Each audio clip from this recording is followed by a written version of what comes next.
everyone. I'm thrilled to be here. Thank you for inviting me to beautiful Saugatuck, even though half of your trees are on the ground. But it's really something. I'm glad that we're set. The committee was here early this morning because the power was out in here yesterday, so they've done some miraculous jobs with all the local experts to get things back.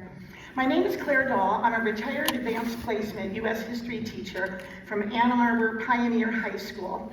And as a retired teacher, this is the absolutely perfect job for me because I get to do what I do best, which is teach American history, and then I go home tonight and I don't grade any of your papers. And you get to be in my history class, and you don't have to go home and study for my test in the morning, which means all of us can sit back and enjoy what history is, and it's a story. It's a good story, and it's got all kinds of things. For every person except for the young, the scouts who were in the room, and we thank them for all their service today and for their patriotism. But for everyone in this room, World War II is still basically a current event. It's only been 84 years since Pearl Harbor was attacked, and we remember sitting, hugging, holding hands, loving the people who served in that conflict, or people who were affected by that time. This is still in our soul, and that's one of the reasons why World War II is such an interesting topic. Like any history story, any book, there will be good chapters and bad chapters. And to understand the whole story, you have to read all the chapters. You have to read those stories that give you a stomach ache, and you say, how did that happen? Why did that happen? You then get to read and maybe reread the wonderful chapters that are energizing and uplifting, and you say, I want to read that again because it makes me feel so good. When we talk about World War II, we have all of those stories. We can talk about the bad ones, which are all those Hitler stories. We can mention and think about the worldwide suffering that was going on. We, as Americans, sent boatloads of people back to Europe who were coming here for asylum, and we said, go home. We never acknowledged, we never thanked the Tuskegee Airmen who were the black escorts for our white pilots. We had Japanese relocation camps in this country. We are going to be woefully unprepared for what our soldiers faced in the South Pacific on Coral Islands. That was a whole different planet, and we really didn't prepare or think about it. But on the good side, World War II has chapters about energy and genius. We have got incredible teamwork like we've never had in this country before, and I hope we can get again. We are going to hear stories of bravery, and it's not just the men who stormed the beaches of Normandy. It's any soldier in any campaign is brave, and their families who are at home worried about their safety. All of that is bravery. Think about the loyalty and patriotism in this country when we have the Navajo code talkers that we didn't even talk about. We didn't even declassify that information until 1968. 1968 was yesterday, everybody, and we know that. We kept it a secret because we might need to use the code talkers again. We used their language and their culture so that our Marines could take Iwo We have got the 442nd Brigade. They are made practically of all Japanese Americans, the youth of the Japanese Americans. They are still the highest awarded military unit in our country because they were trying to prove that they were good Americans while their families were in those camps. We are going to find all kinds of things that happen. We will change racial laws in this country during the time period. We will change labor laws. Hello, Rosie the Riveter. We are going to have the best child care we've ever had in this country because Rosie needed the help.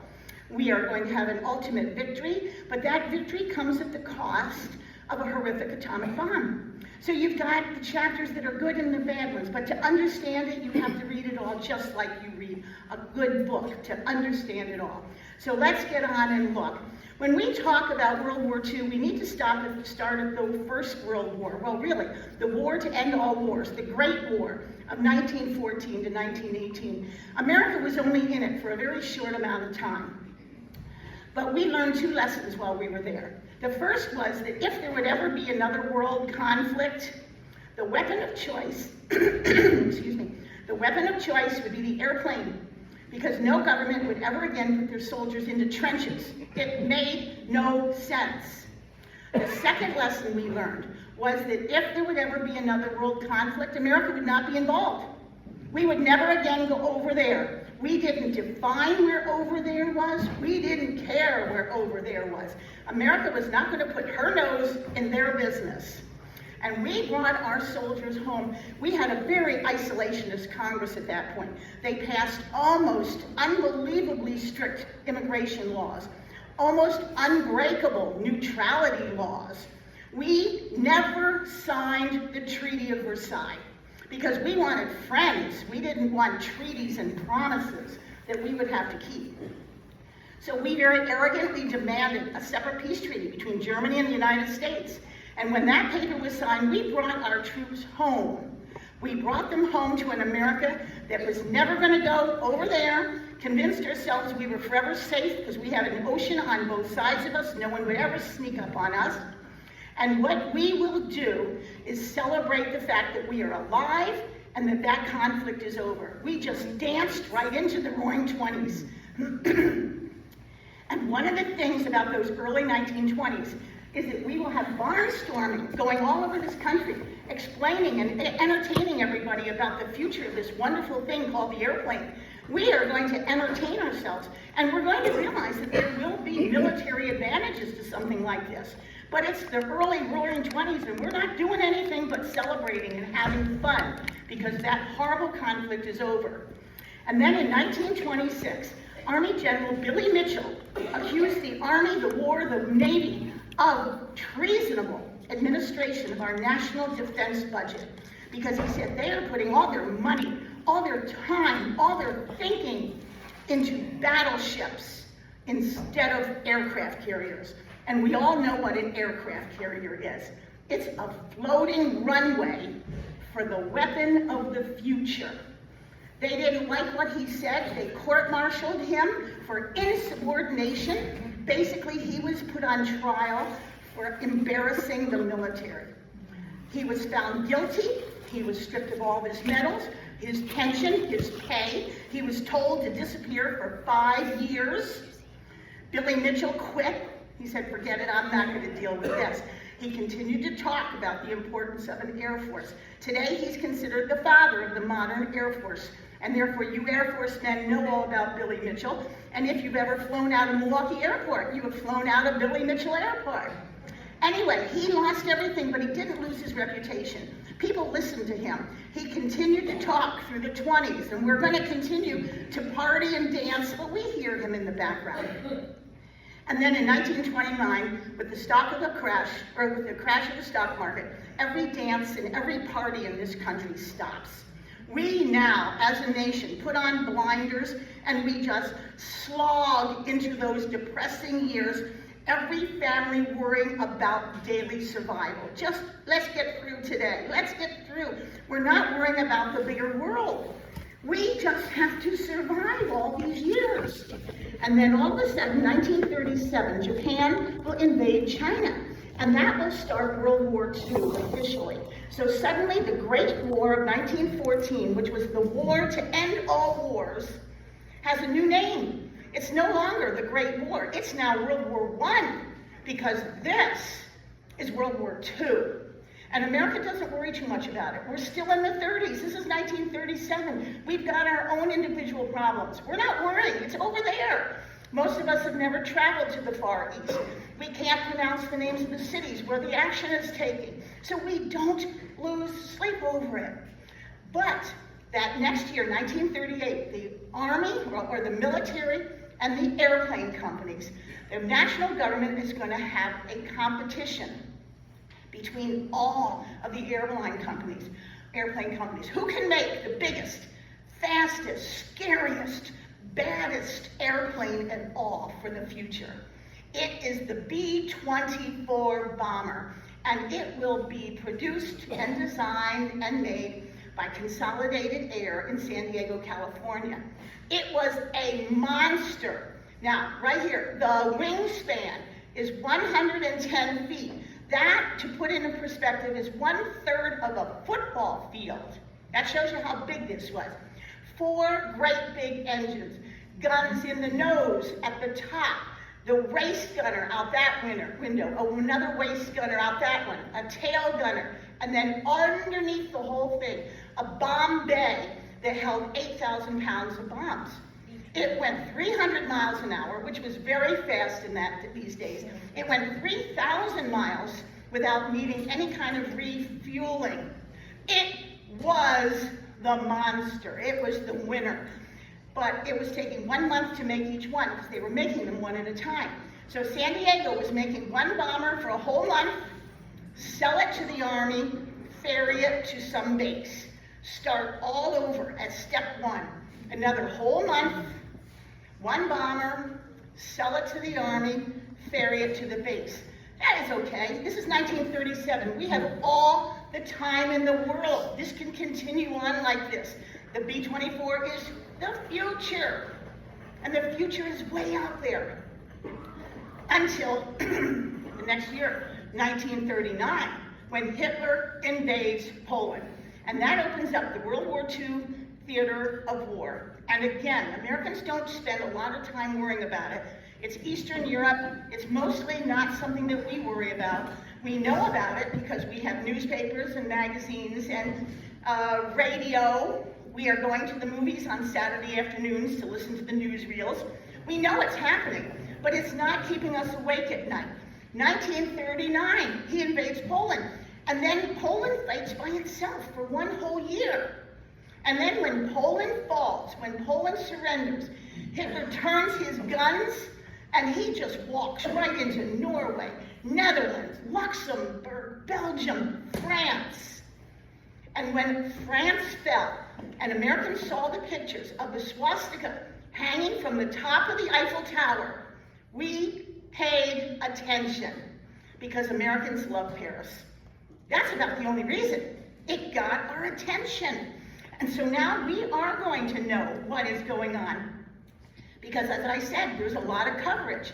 And then 1940, the fall of 1940, from September to the end of October, Halloween, is the Battle of Britain. Because the Battle of Britain is going to figure out what's happening to Europe. We are going to hear on the radio every single night the Prime Minister of England, Winston Churchill, who's asking America, you've got to help us. We are the last man standing. We're fighting alone. We're an island. We can't do it alone. You have to help us. His best friend in the White House, Franklin Roosevelt, wants to help but cannot because he's got his hands tied behind his back because of that isolationist Congress. What are we going to do? How can we do it? Can we do things under the covers? Can we kind of go around corners? What can we do? Churchill is going to make sure that America knows he has 2 enemies. One is Hitler, and one is time. I do not have time for that wonderful big bomber to be made 1 in a month. You've got to do something. You've got to help us out. We are going to die if you don't. We will fight to the end by ourselves, but you have to help us. That was Halloween at the end. I'm just going to clear my throat there. Halloween. And then we are going to know, everybody knows that if the Royal Air Force does nothing but keep the sky above London safe, England will not survive, because they can't do that forever. They have to take the war to Germany. They have to destroy the infrastructure of Germany, and the only thing that's going to do that is that big, powerful B-24 bomber. What are we going to do? Franklin Roosevelt will finally, at Christmas of 1940, go on the radio and give his famous Arsenal of Democracy speech. And in that speech, he promises every American woman, I will not send your husband, your son, your brother to a foreign war. This is their war. We are never going over there. We will help, but we cannot go over there. We will become the arsenal of democracy. We will make the weapons of war. They will use the weapons of war to fight their own battles. This is not our war. And so what he will do is the same thing he did during the New Deal. And that means he will have think tanks. Think tanks are rooms full of incredibly smart, wild, crazy, radical thinkers. and they're all given just one problem to solve, because nobody can solve the whole thing. One problem. One of those think tanks was led by William Knutson, president of General Motors of Detroit. And the question his group was given was, how do we increase the production rate of the B-24? This is the plane that Churchill needs, but it's taking too long. What are we going to do? Knutson's group said it is so unbelievably easy and obvious. The answer, there are two parts to this answer. The first one, use the assembly line expertise of the automobile industry. Two, move everything to Detroit, because that's where the cars are being made. That's where the assembly lines are. That's where the people are who know how to work an assembly line.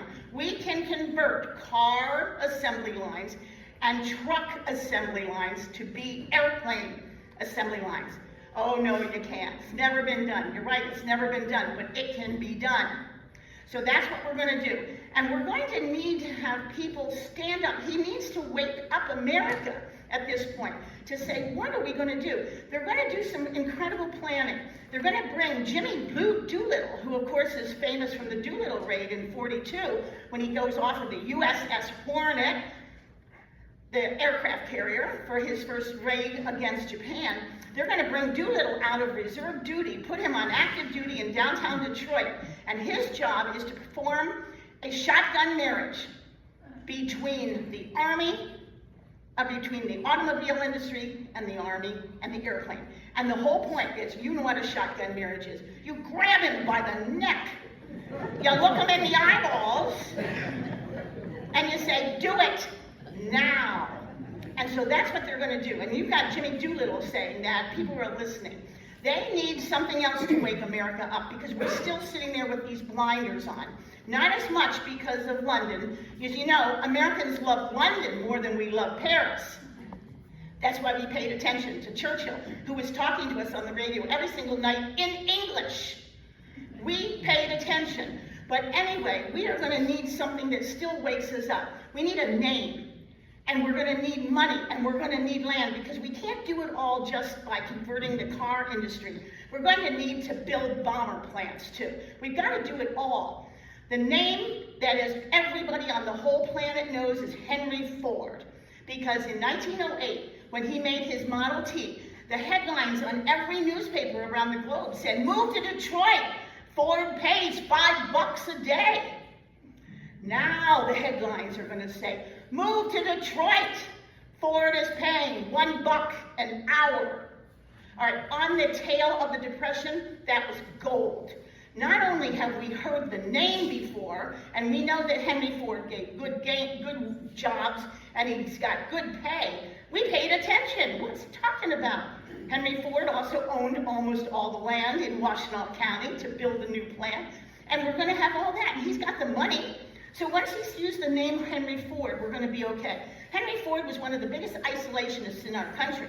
He did not want to get involved, but his son Edsel told him that the airplane was the future and that somebody was going to make money on this war. And if it wasn't Ford, if they didn't jump first to start the conversion, it would be Pontiac, General Motors, or Studebaker. Someone was going to get rich. Henry Ford said, okay, I'll do it. So anyway, we're going to see the event. That means that this speech was Christmas of '40. Just a couple of days later is January of 1941. We're going to start planning for all kinds of things in this country. We're going to get moving. We are going to have big bomber plants built all over this country, down the middle of the country, to keep them safe. If you think of your geography, it's going to be Minneapolis, Milwaukee, Chicago, Detroit, that's us, Willow Run, Western New York, Western Pennsylvania, Omaha, Nebraska, St. Louis, Kansas City, Tulsa, Oklahoma, Fort Worth, Texas, all down the middle of this country to keep them safe. San Diego will continue to make the B-24 bomber, slowly, but they're going to keep making it. The B-17 will be made by by Boeing in Seattle. The Kaiser shipyards that are out there in Portland will start making big ships along for the Pacific. The whole American East Coast is going to be taken over by the Navy with submarine yards, because we're going to be using submarines in this ocean, not in that. The whole country is going to convert, and the whole country is going to start making these things. And we have to remember, this is 1941. There is no OSHA, no paperwork. Get it done. We're doing a shotgun marriage. Look them in the eye. Your section meets my section. Just get it done, because Churchill has two enemies. One is Hitler and one is time. So there it is. The biggest and the best and the most famous of all these bomber plants is the B-24 Willow Run B-24 plant. Owned by Henry Ford, paid by Henry Ford, Washtenaw County. All of this up here is Wayne County, and this is the county line, so that means the whole plant is in Washtenaw County. Designed by Albert Kahn, the architect of Detroit.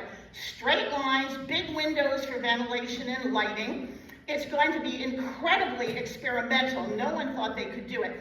The best part about Willow Run is that right here in the upper corner, 25 miles away, is downtown Detroit, where all of the car industry has been converted. And they are going to convert and stop making cars. If anyone says they have a 1942 Ford, they are lying.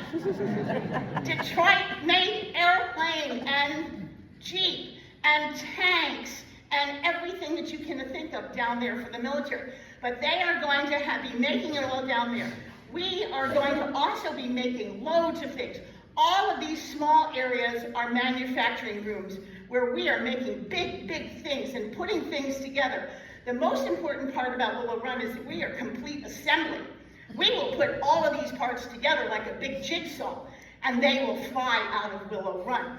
Now, so we are going to see this is downtown Detroit, one little tiny road which eventually becomes the Detroit Industrial Highway, or the Willow Run Expressway. It's the first road in the country with triple overpasses because there is so much traffic between downtown Detroit and all those factories, bringing it into us on great big trucks, specially designed by Ford, just like these big trucks you see on the highway that are carrying those windmill propellers, and you can't believe how big they are. That's what this was. These are specially made trucks because we're going to use trucks to bring the parts into Willow Run, not trains. Trains run on tracks. Trains run on schedules. Trucks run 24 hours a day. And they can run and just back up to all of these garage doors right here and unload. At the end of the war, this little highway, which quickly becomes very big, is the first leg of I-94 because it goes from smack downtown Detroit all the way across the state. So we have to remember how fast. So when you think about this, all of these are manufacturing things. Two giant assembly lines. Each one is a half a mile long, a quarter mile wide, because they have to take these monsters. A third of a football field is coming down these things. One of the problems that will happen is right here. This is Wayne County. While the factory is being built, Wayne County Willow Run Airport is being built. And we couldn't continue with our line. We should have. The line should have come in here a little bit more to finish what the Army wanted on the plane, but we couldn't because we would have run into the airplane or into the airport. So what they do is, here's the line. Right here, they're going to put giant train turntables so that the line continues then here, and these airplanes come out right here, and that's where they are going to be tested. Here, this is Hangar 1. We have hundreds of test teams lined up, sleeping on cots, because we don't have time to contact Ann Arbor or Ipsy or Plymouth or any of these cities and say, send in a test team. We needed them on site. So the pilots are all going to be staying here so that we can do this. So when you think about it, all of this is stuff being made, all of this is stuff being made to get onto these assembly lines. And the thing is that if I'm the airplane in Washtenaw County, and we'll assume that that front line right there is Wayne County, so most of you are all sitting in the airport. I'm in Washtenaw, and I'm on the factory assembly line. I'm coming down the line, and I'm getting bigger, bigger, bigger, bigger, bigger, bigger. I can't cross that line, so they're going to put my wheels into a train turntable. And then I'm going to continue my line this way. And they're going to weigh me and stabilize me. And then until 1943, they're going to paint me until they decided we don't have the time to paint these things. Why are we adding the time, the weight, the money, the manpower? Hitler can see us coming. if you've ever stood under a B-24 bomber, the world shakes. We're not sneaking up, so stop camouflaging them. So by 43, we stopped painting me. We kept me coming, dropped a big firewall, gassed me up, opened up the big old garage doors, and I flew right out for my testing. I'm going to have ground testing to make sure everything works. They're going to test me in the air to make sure everything works. I'm flying to Lake Huron to drop all kinds of fake bombs. Lake Huron is loaded with fake bombs. And to make sure that the bomb bay works the way it's supposed to. And then I'm coming back to Willow Run. And then they're going to ferry me to Romulus Airport, which is today Detroit. And then from there, go around the country wherever we're getting these things. And so that's the whole line. So there it is. These are all things we're making. The line, turn, out these doors, and out we go. And we want to remember, because there's no OSHA, this thing is being made at the same time it's being used. Temporary walls, temporary roof, temporary wall, tarpy roof, temporary. Bring one machine from downtown Detroit that has just been designed, because nobody knew how to make this. Ford had to bring a B-24 from San Diego to Dearborn, take it all apart, to measure it and blueprint it and all that, and have the geniuses think of the machines. They had to do all this. So we've got machines and people, and it keeps getting bigger and bigger. Can you imagine today working in a factory that's being built, not just renovated? It would never happen. But they said we don't have time to wait for the factory to be done before we use it. We have to use it as we're going along. So that's what we will do. Here's one of the side rooms. These are fuselages. Look at this, big, big rooms. Not everything goes onto a moving assembly line. You have to make all kinds of things in stationary places, and then eventually they get on the line. Here's the line, look at this.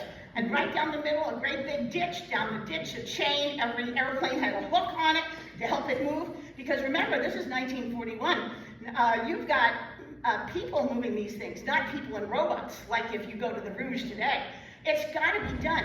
The west end of the line is higher than the east end, so that gravity helps push these monsters down. Garage doors, right here, they're unloading all their pieces here. Giant cranes lifting up big pieces and putting it down. Many times they called it Will It Run, rather than Willow Run, because we weren't sure. It was so experimental, but people were such geniuses, and they were so determined. They had such grit to make sure this could work, because time is the enemy. Get it done. Let me read this wonderful quote, and if you grew up in Detroit, you know this. You know people who worked here. The auto industry would become the backbone of the Ford-engine bomber production. Every airplane had names on them like Consolidated and Boeing, but inside these bombers, you found parts with names on them from Ford, General Motors, Chrysler, Briggs, Nash, Hudson, Budd, Studebaker, Buick, Delco, Remy. These were Detroit made. And the CEOs of these big companies had egos almost as big as Henry Ford. But you know what? They swallowed their egos because nobody had time to worry about who got credit for this. This is the Ford Willow Run B-24 bomber plant, because Ford jumped first, Ford paid for it, Ford made the money, and they're all on the team. And I think that's important to remember. Everyone was on the team. So there we are. Here, and then look what happened. We've got Pearl Harbor in 1941, December, the end of the year. All year long, we were making these bomber plants, little by little by little. They're going up fast, fast, fast in all these cities. December 7th, 1941, Pearl Harbor is hit. And it's not just Pearl Harbor. We keep forgetting. It's not just Pearl Harbor. It's the American territories. It is Pearl Harbor, Hawaii. That's closest to us and more romantic. But it's also Guam and Midway and Wake and the Philippines. These are American territories. These places were not just attacked. They were invaded, and then they were occupied. But no matter what, we are in shock. December 7th, 1941, Japan hits us. December 8th, 1941, Roosevelt goes on the radio, and he takes back everything he had said in the Arsenal of Democracy speech. He said, ladies, I am sending your husbands, your brothers, your sons. This is no longer a foreign war. This is our war. And we are going to make the weapons of war, but we're going to crank it up. We're making it even faster because we're no longer making it for our friends. We're making these things for our own soldiers. So December 8th, 1941, we declare war in Japan. December 11th, 1941, Germany and Italy declare war on us because they have a treaty with Japan. So by December 11th, 1941, America, who had promised ourselves we would never again go over there, are going to be fighting a war in the South Pacific against Japan, and we're fighting a war in Europe against Germany. And as Roosevelt said, crank it up. We are going to have to get moving faster. We are going to see men from all over the country, all different ages, go into the Army and into the services. This one on the left, that handsome man, is my grandfather. He went right into the Navy Seabees. This more handsome man is my father. He went into the Navy, dropped out of high school. This happened all over. Families were sending different generations of people into the war. And it's going to take only 5 months for the world, for the country to realize that there are so many men in the military that we have a manpower, we have a worker shortage. Who's going to make these Jeeps and trucks and airplanes and things? Who in the world is going to do it? The government will spend more money on a public relations campaign than they've ever spent in this whole history. And that was to say to the American woman, it is time for you to stop writing letters and crying. Get in the factory. You have to go on the line. You have to make these things. And in 1941, we are going to have most, or now it'll be this is May of 42. Most women who were working out of the home in 42 were working on very traditional jobs. They were nurses, teachers, secretaries. They weren't electricians, they weren't welders, they weren't this, they weren't doing all kinds of stuff. And the government says you have to. If you want to get on with the rest of your life, if you want to bring home your husband, your father, your brother, your boyfriend, if you want to get on with the rest of life, get on the factory. We will teach you on the spot. We will send you to a class for a week. We will send you to the Ford School for a month if we have to. But ladies, you can do it. You have to. And it was just unbelievable. They attacked, or they really kind of addressed the women's comfort level. And they said, if you've ever used a sewing machine, you can use a riveting gun. If you've ever ironed your laundry, that's a drill press.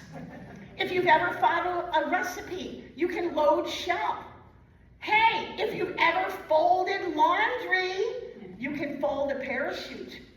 If you've ever made cookies in your kitchen, that's an assembly line. Think about it. Station 1 is sugar, 2 flour, 3 eggs, 4 chips, 5, 6 balls, 7 on the tray, 8 into the oven, 9 out of the oven, 10. Pack them for lunch. And that's an assembly line. In my kitchen, I can do this every single stage and make 24 cookies. But if I ask my book club to come and everybody stands at one stage and the government gives me 50 ovens, we're going to make cookies, cookies, cookies, cookies, cookies, cookies all day. We don't want cookies. We want airplanes, jets, jeeps, guns, boots, rifles. You can do it, women. You don't have to understand every step. You just have to be good at what you do. And you can. You must. And so there it is. We will see immediately 6 million women go into the factories, which is unbelievable. The confidence, the guts, all ages. It will be the sisters, the young wives, the girlfriends of those young soldiers going in. It's going to be the next generation. It's going to be their mothers, their aunts, then their grandmothers and friends. Every age woman went to these factories. The really young ones, the 17 and 18-year-olds who don't have contact, don't have connections to their community, like they don't have kids or they don't own a house. They're going to say, I'm quitting high school, I'm quitting college. My brothers are in the service and I feel like a slug sitting in English class. I'm leaving. I'm going to get on a train for the first time in my life. I'm going to get on a bus for the first time in my life, and I'm going to Willow Run. I'm going to Omaha. And I got the confidence of a 17-year-old who is willing to go. 17-year-olds can do anything. They're not afraid of anything. And they're going to say to their mothers, I'm getting out of here. I'm going to make money. I'm going to get roommates. I'm going to have adventure. I'm going to do something to help with this war. I want to get off the farm. Whatever. I'm leaving. And those parents have the confidence, too, to say, okay. Those parents have their sons and husbands in the service. They're going to let their 17-year-old girls go all over the country to those big bomber plants.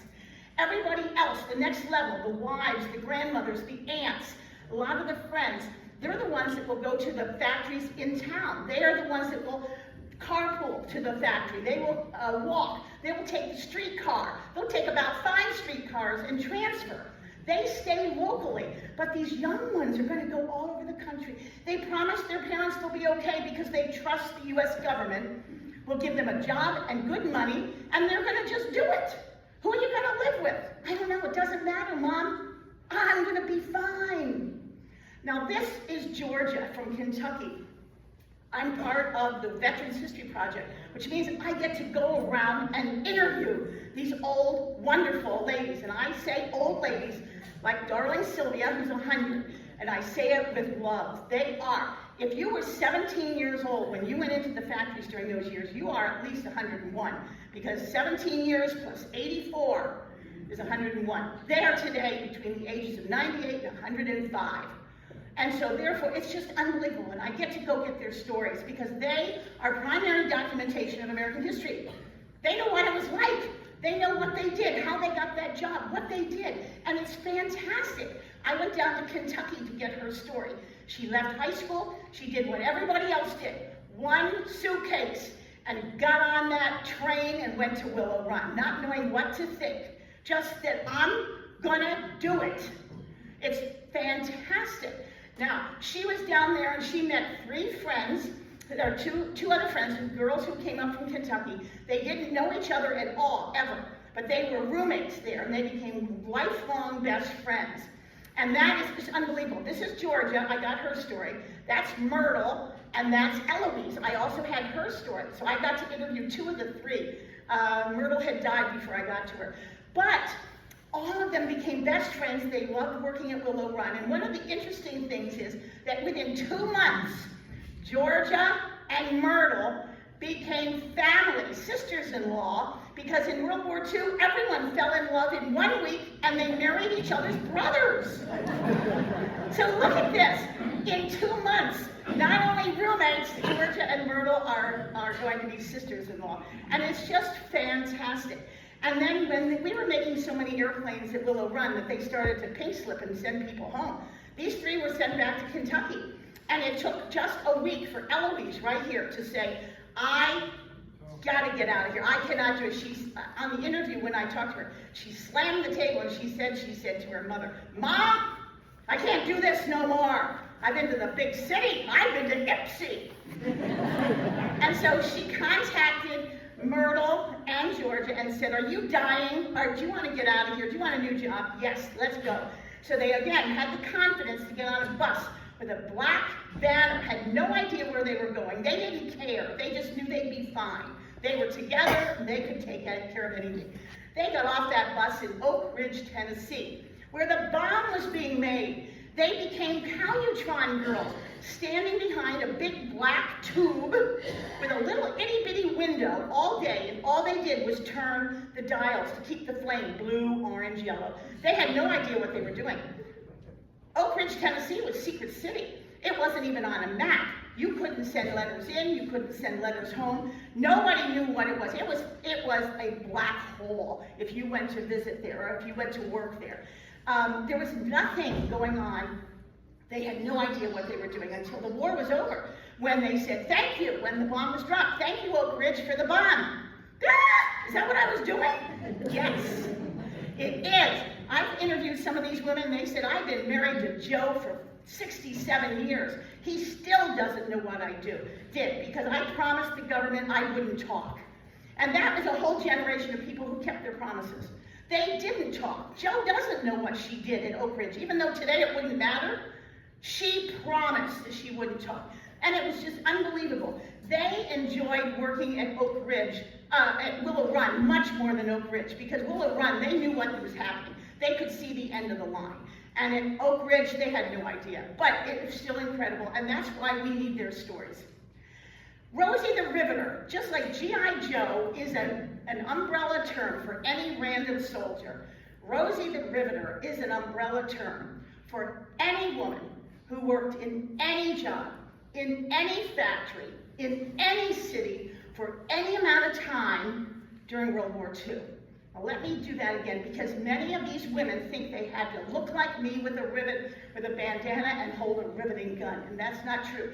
Airplanes and jeeps and tanks and rifles and parachutes were not all put together with rivets, okay? It's an umbrella term for any woman who worked in any factory, in any city, for any amount of time during World War II is a Rosie. And we want you to honor her. On my little polka dot corner of this table back there, I have forms with all kinds of brochures for the museum. I represent the Michigan Flight Museum. Until 2 months ago, we were called the Yankee Air Museum. Anyway, we changed our name. I've got all kinds of brochures for you. But one of the most important things is a form for you to fill out if you know of a Rosie. Dead or alive, deceased, it doesn't matter. Get her name into history. She will get a 2x6 brass plaque on the Rosie Honor Board. You send it to me, I get it engraved, I'll send you a picture of it so you know exactly what it looks like, what column, what line, blah, blah, blah. Get her name into history because she is a hero. She needs to be remembered, so do that. Any woman who worked in any factory, in any city, for any amount of time during World War II. And that means not just the great big ones, it's not just the car industries. It could be any little factory that only hired 4 people. Everybody converted their line to be on the military team. Nobody was making consumer goods during these years. Everything was for the military. The American Lady Corset Company said to every American woman, forget it, you're wearing your old bras till the war is over. We're making parachutes.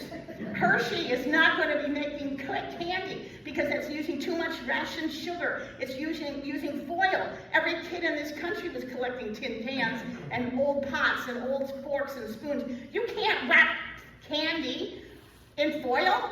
It's un-American. You can't do it. And so therefore they had to come up with something new. It took them 4 months to come up with the Hershey Brick, which tasted like a boiled potato, according to the real directions or the recipe. And that brick, which is so hard and tasted terrible, to get it you had to use your fingernail or your penknife or something to grab just to get a shaving of it. And people were complaining, saying, it doesn't taste good. And that's when the government said, it's not supposed to taste good. This is going to keep you alive till somebody finds you. And that brick became part of the sea rations in everybody's purse, every backpack, every airplane, every raft, everything. Any place you found a soldier was the sea ration for this. You're going to have people all over this country part of the team because every assembly line is no longer making normal stuff. They're making things for the military. And you're going to have kids helping out, doing all kinds of things. High school kids are no longer having cake or, bake sales for prom. The boys are all in the service. Prom meant nothing in those years. So instead of doing that, they're selling war bonds and buying war bonds and seeing who around the country. We have competitions between all of our high schools. Who can sell the most? The winner was Grand Rapids, South High. Gerald Ford actually is a graduate of that school. Those kids sold so many war bonds, they bought a B-17 bomber. They bought 33 landing crafts. Those are those funny things that come off the ship, run on the water, go right up the beach. Those kids bought 33 of them. And you're going to have this happening every place. Everything is changing. Nothing is for the consumer. The consumer in America all knew we were on a team, and we just have to make do with what we have until the war is over. Then I can get nylons for my legs. Then I can buy a baby grand piano. Then I can buy a car. But until then, no. No. And this was every age. All of the people in the factories, all of those different ages, all of the high school kids who were involved, all of the little kids. How many of you remember weekly readers? Do you remember weekly readers? They were telling you as a first grader or second grader or kindergartner, you don't have to wait till you're in high school to do this. You've got a piggy bank in your bedroom. Break it open. You've been getting quarters and dimes all these years for your birthday. Break it open, and we'll give you a stamp book. And we will actually put 10-cent stamps in here. And every 10-cent stamp is another bullet you've bought. You can do this. You can help out. We'll take our first graders out to the farms and have them pick milkweed, because those little fairies, the milkweed pod white fairies, are waterproof, light, and if you fill a bag, 20 pounds, I can't even imagine how big that bag is, of 20 pounds of white fairies, that is one life preserver for a pilot or a Navy sailor. And little kids are out there doing all this. Everybody was part of the team. Everybody was part of the team. So there's Rosie. Please, if you know of a Rosie, honor her, get her name there. Norman Rockwell had the Saturday Evening Post in '43 to celebrate a very confident Rosie. She's got welding glasses, she's got fried bologna, she's got an armband to help her with her different machines. She's got her name right here, her badge with her name and her face.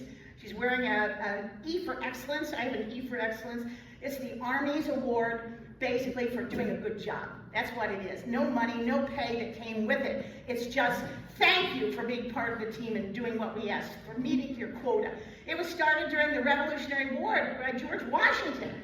George Washington, who wanted to thank the men who stayed with him through Valley Forge. Washington had no money. The Continental Congress had no money. Well, what am I going to do? How can I thank those people? How can we let them know that I love them? Washington came up with a cheap little tin pin. He put his face on the silhouette, a purple silhouette of George Washington, Purple Heart. And I see a Purple Heart hat over here. And so there it is. It's all started like this. There was no money with it. It's just thank you for doing a great job. She's wearing a blue, all of these buttons are just because she wants to wear them. It didn't matter.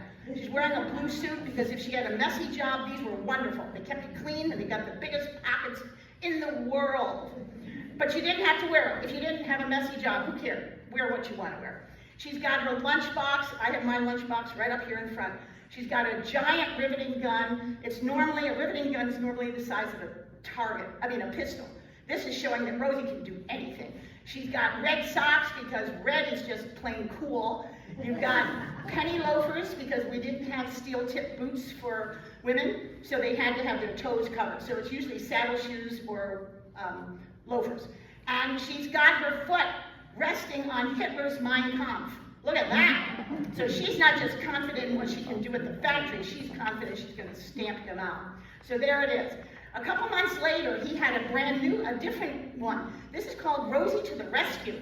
And look at this. You've probably never seen this one, where I assume you've seen that one before. But this one is not as well known. First of all, she's wearing Uncle Sam's suit from that World War I with a Great War poster, I need you. So you know right away you're supposed to listen because Uncle Sam is talking to you. So there it is. And she is now, this is to represent the 16 million women who did not go into the factory, but who took over every possible job in their community to keep their community alive, to keep their family farm rolling, to keep the insurance company, to keep the family business going. Women who were always behind the scenes are now going to be running their communities so that there's an America for our soldiers to come back to. So this represents the 16 million. Now look, she's got a nurse's cap. She's no longer just a community nurse. She's now a military nurse. She's got a black cap here, which is a bus driver's cap or a train conductor's cap, because she's doing that. She's got a pencil behind her ear. She's no longer just the secretary to the bank president. She's the president of the bank, and she's got her pencil to prove it. She's got earphones around her head because she's a phone operator. And you know, the initial phone operators in this country were men, until the phone companies realized that the men were answering the phone. What do you want? I don't know. Call tomorrow. Good morning. May I help you? Who would you hire? Okay, Rosie is a phone operator. She's got a mop over her shoulders because she's cleaning. She's got farm implements. She's gardening. She's carrying her own typewriter. She's got coils around her arm because she's an electrician. She's got an oil can. She's a mechanic. She's got keys around her wrist because she's running a boarding house to keep these workers safe at night. She's got scissors shoved in her pants because she has to mend her own clothing and her family clothing. She's got one of those change makers, nickel, nickel, dime things for running the trade. She's got a time clock. She's trying to make everybody faster at what they do, faster and more efficient, because everybody's enemy is time. She's got lanterns, red and green, because we didn't have computers. Somebody has to stand on those tracks and let the train that's bringing chemicals from all over the country to go to these factories. Which track is open? Red, no, green, use this one, use this one. Rosie's on the tracks all night long doing that. She is cleaning, right here, more cleaning things. She's a teacher. She's a truck farmer. She's going out to the farm to bring the produce into you so that you can walk to the local market because you don't have cars anymore. You're carpooling. Everything is rationed, everything. So she's helping with that.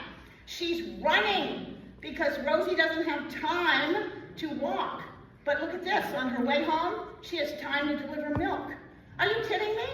World War II, the American woman stepped up. She bucked up. The American woman, 6 million, went into the factory, took jobs she was afraid of, didn't think she could ever do, but she knew she had to. 16 million women took jobs that they didn't want or they didn't think they should have to take, and they did to keep their communities alive.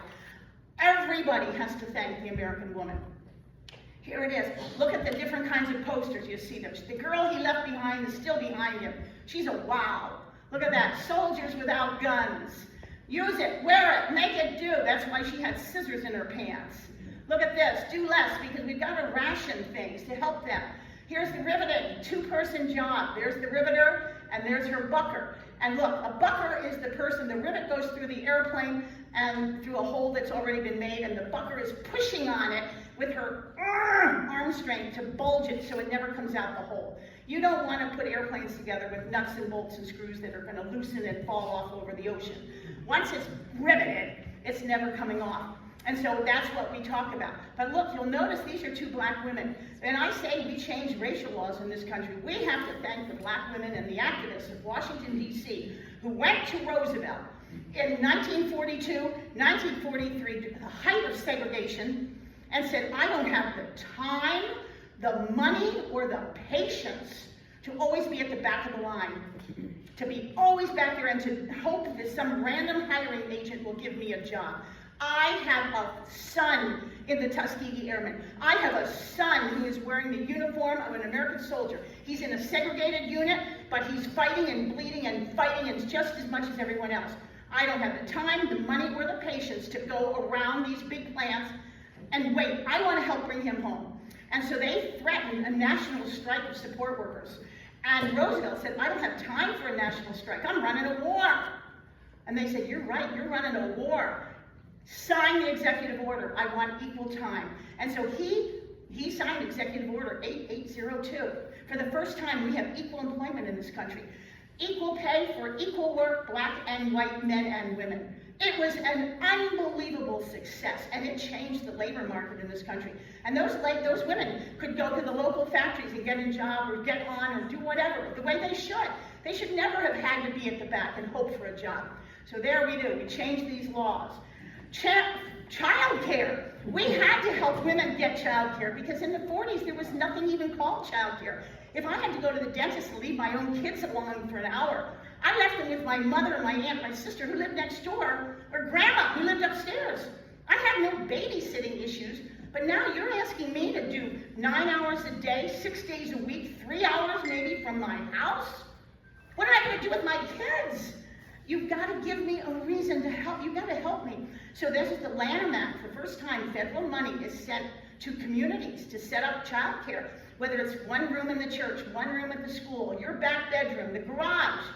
We'll pay teachers to take care of your kids while you work. You don't have to worry about them. Or bring them to work with you, because every factory has child care on the premises. We don't have seat belts. You can put 15 kids in your carpool. Willow Run had a bus. We could put 75 kids in that bus. Bring them to work. We all know what happens when women have child care issues. Think about COVID. How many thousands, millions of women were quit, they had to quit, or were fired, or put off, or laid off when the public schools closed for those years. That we had childcare issues. We didn't during World War II. Kaiser shipyards even sent their women home from their last ship with a hot casserole. How do you like that? And think of the women who were the people who were preparing food and marketing and stuff. Here we are, women are pilots during this time period. 40% of our women were pilots, but they were not military pilots. These are the pistol-packing mamas who start the WASP, but they are the ones that ferried our airplanes all over the country.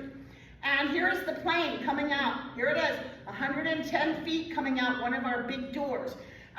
This picture was taken in June of '44. So think about it. Willow Run was started in March of '41. It only took 15 months to get the whole plant done and the whole Willow Run airport done. 15 months for the whole thing. Today I can't get my bathroom renovated in 15 months. But that's because this was a priority of the government. But this is at the height of our airplanes coming out, June of '44. Think of what else was happening in June of '44. Our soldiers were landing on the beaches of Normandy. It takes a long time to organize a war and to run it. So there it is, '44. Now, in 1938, when Consolidated made the first ones, it was 1 month, 1 plane, send it off. Now, by 1944, coming off the runways of Willow Run, 1 airplane every 57 minutes. Unbelievable, it was a miracle. It still takes a month to make a B-24. You cannot make it any shorter. It's still a month to make it, but because the line never stopped and it kept feeding itself, a plane came off the end of those runways every hour. Unbelievable that this is, again, the genius and the teamwork of all this. The war ended. Hitler killed himself in April. We turned our guns to the Pacific. We dropped those bombs, and our men are going to come home to an America that's very different. That girlfriend doesn't even like him anymore. She's been living in Omaha, Kansas City with roommates and making money and making her decisions. His young wife has been running the house and her kids. He comes home, he's just a visitor. Mom and the kids have a routine, and he's just there. You're going to have all kinds of women happy to go home at this point, and the government will help make you go home. They rip up childcare, no more. Housing that had been for the workers will now just be for returning vets and their families. Men are going to get $2 an hour more than the women. I mean, they're going to make it easy for women to go home. But there's going to be a whole bunch of women who don't want to go home. They loved his job. They loved the decision, the independence, the money. And so there's a lot of tension in our families and in our communities and in our factories because everything is topsy-turvy.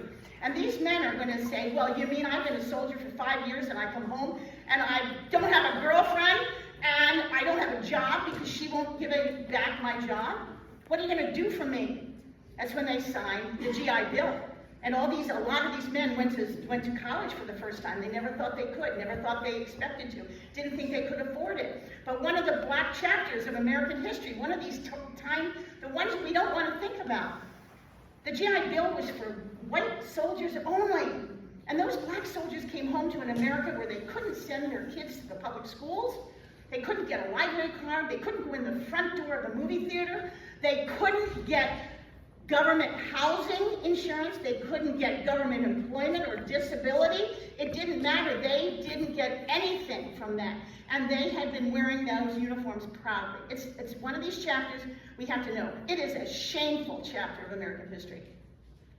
I'm a tribute Rosie. I'm not 100 years old. My job is to get you to want to know more about history. Come to our museum. We are the Michigan Flight Museum. You can fly in the B-25 Mitchell. It's the only flying vehicle we have in the arsenal, named for a person. Everything else is named for an idea. Freedom, Apollo, Mercury, Searcher, Voyager, Columbia, Challenger, Stealth, whatever. The only one that's named for Mitchell is Billy Mitchell. It's the B-25, and we have one. But anyway, here it is. My job is to get you excited about the story of Rosie.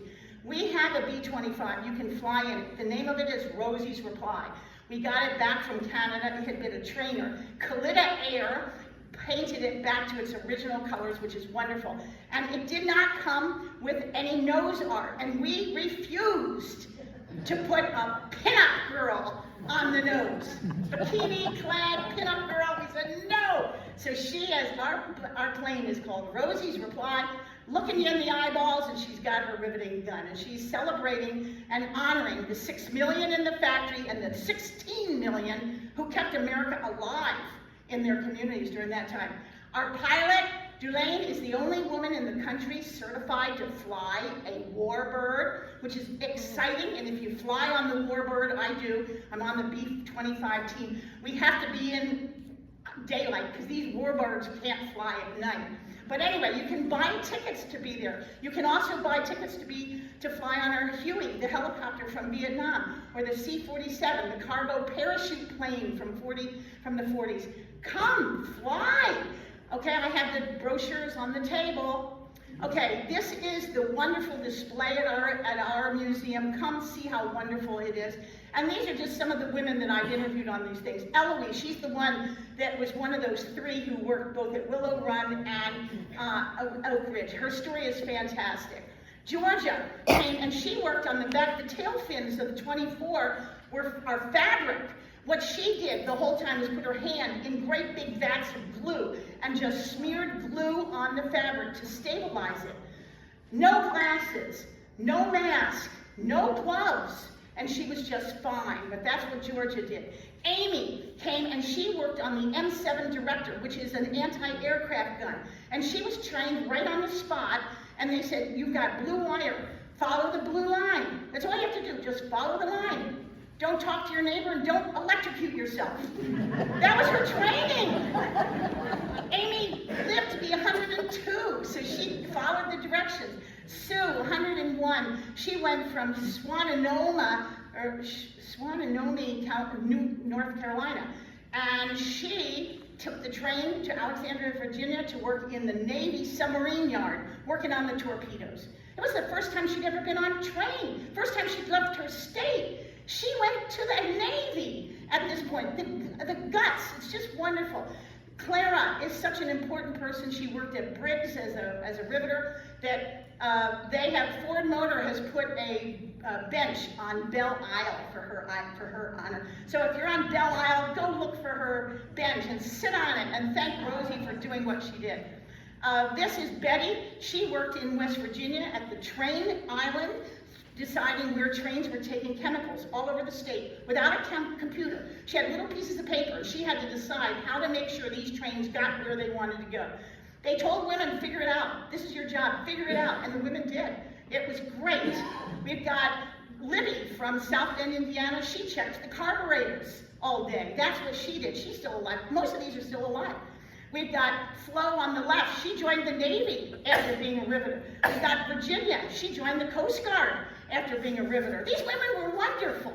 Okay, we've had lots of graduation ceremonies because so many of these women have left high school. We've been able to convince their school boards that these are valuable women, that they did what they needed to do. And so here, Debbie Dingle, she's our representative, but more importantly, there's Jane, who is getting her high school diploma with us. And it's just a very moving ceremony. We have the world's record for having 3,735 people looking like me. We filled the Eastern Michigan basketball arena, and we've told the California women who took it from us a few times that if they ever try to take it again, we're filling the Ann Arbor Big House. And all of you women are invited, okay? We have it. We have a drill team, the lunchbox drill team. Here's my lunchbox.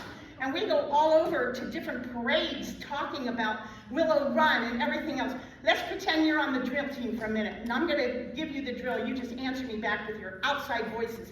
Sylvia, stand up for a minute. Have Sylvia stand up. Stand up, Sylvia.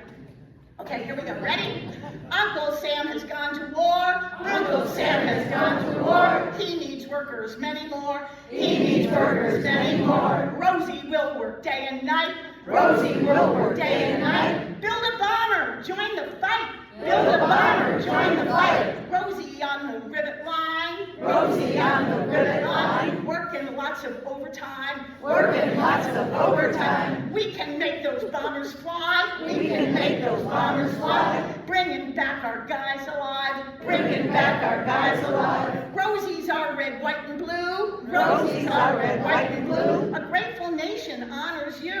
A grateful nation honors you. Working wasn't always fun. Working wasn't always fun. But Rosie always got it done. But Rosie always got it done. Now, thank you, Sylvia. So we do that in all kinds of parades. We take originals. You can sit. Sylvia, sit down. I'm a teacher. I'm bossy. Okay. We take originals with us on the flat trucks behind us. Grandmothers are happy to be there with their families who come in. We represented the state of Michigan in the National 4th of July Parade, going down Constitution Avenue, turning to the presidential box, and cheering all these Rosie and Willow Run chants. It's wonderful. We are in the Thanksgiving Day Parade in downtown Detroit. We do the Grand Haven Parade, the Holland Tulip Parade, all these places. We love it. We just came back from Honolulu. We were there for the Pearl Harbor Parade, and if there are two places in this world you want to be to have your patriotic soul touched, it's to be on the beaches of Normandy on June 6th. It is to be in Pearl Harbor on December 7th. And it's unbelievable. And we are louder than a marching band because we say these things so much. There we are in Pearl Harbor. Two of our Rosies who went to Pearl Harbor with us. We've got Virginia, who's a Rosie. This is what the board looks like. So again, if you know a Rosie, get her name. I will send you the picture. I will send you her brass plaque. We took them to Washington, D.C. for the second ever honor flight, and it's just fantastic. Most of these women say, I'm not a hero, I just did what I needed to do to bring my boyfriend home or my brother. They are heroes. The government calls them veterans of the home front, and we know that they are recipients of the gold medal, the Congressional gold medal. And so they're heroes. So here it is. The gold medal was given to, the bill was passed in 2020. They were given the award in 2023. It shows the 5 kinds of women that would have been in the factories and working. And then here's the back of the thing. Rosie's got her hair covered and she's got a wrench. She has done what she said. She's made the airplanes, she's made the ships, she's made the tanks, and she's looking at somebody she loves the whole time she's doing it. Congressional gold medal, long overdue, but they are finally a recipient of it. Here we are, all 11 of them down at the World War II monument, the largest monument in D.C., but it's sunk because city law says that the Lincoln Monument and the Washington Monument have to be able to see each other with nothing breaking the sight line. Lincoln and Washington need to be able to blink at each other. World War II is sunk. This is the famous fountain that keeps water moving all the time because nothing is stagnant, nothing is static, everything keeps moving. There's always new currents to pay attention to. Every state and every territory has its own pillar. Here, 430 stars. Each star represents 1,000 deaths during the war. So this is representing 430,000 deaths. You'll notice they're all sitting here in their wheelchairs. Most of them didn't use wheelchairs, but it was an insurance issue. The insurance company said, you could break your hip tomorrow, but you can't break it today in D.C. So they were all complaining, but we had to push them, and it was okay. And you'll notice they're all holding a banner. The banner that they're holding is what they looked like when they went into the factories in 41. And so this is a mirror of who I am then and who I am today. And it's so incredibly moving. They were just so confident and so well ready to do what they had to do. All around the monument are the 3D depictions of the war. You can understand World War II without reading anything. Just look at the pictures and it tells you every single campaign of the war. Here's Rosie's. There she is with her gun working on the propeller. Women who stepped up were measured as citizens of this nation, not as women. This was a people's war and everyone was in it. And Roosevelt's quote is my favorite. They have given their sons to the military services. They have stoked the furnaces and hurried the factory wheels. They have made the planes and welded the tanks, riveted the ships and rolled the shells. Here, my grandmother helped make this country great. During World War II, she worked as a riveter and she wrote letters to 17 servicemen. Talk about women in history. Let's hear it from my grandmother. And there's my son, my snow person every year. I refuse to make Frosty. I make Rosie. The cookies we were given in DC don't say we can do it, they say we did it. So let me finish with this, and I thank you for being so willing to wait. I think I ran over my time. They were Rosies. They were the daughters, mothers, sisters, wives, girlfriends, and grandmothers. They were Rosies. They worked every possible job. They were the riveters, the buckers, the sanders, the welders, the crane operators, the bus drivers, uniform makers, bullet makers, parachute folders, clerical workers, shipyard workers, assembly line workers, support pilots, Red Cross volunteers, and so much more. They were the Rosies. They came from all over our country to be the backbone of Roosevelt's arsenal of democracy. They were the Rosies. They were teenagers. They were young adults, and they were senior citizens. And they came together with one purpose: to help win that war. They came together and they built 80,000 landing crafts, 100,000 tanks, 300,000 airplanes, 15 million guns, submarines, tanks, trucks, and loaded uncountable rounds of ammunition. They were the Rosies. They were more than women working together. They had to raise their children alone and worry daily about their loved ones overseas.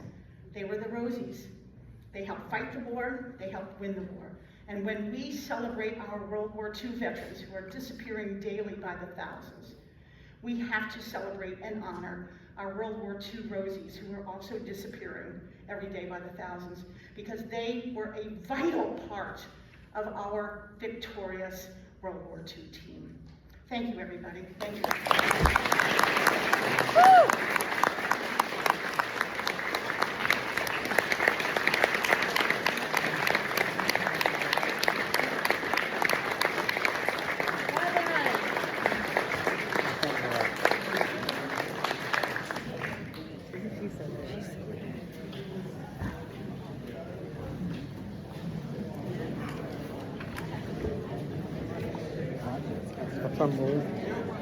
Didn't she do well? Now, can you imagine being a high school advanced placement history student, junior, not for 45 minutes or an hour, but for a whole year having her for your teacher? That was energizing. Thank you. The primary objective of these luncheons has been to come together as a community to honor our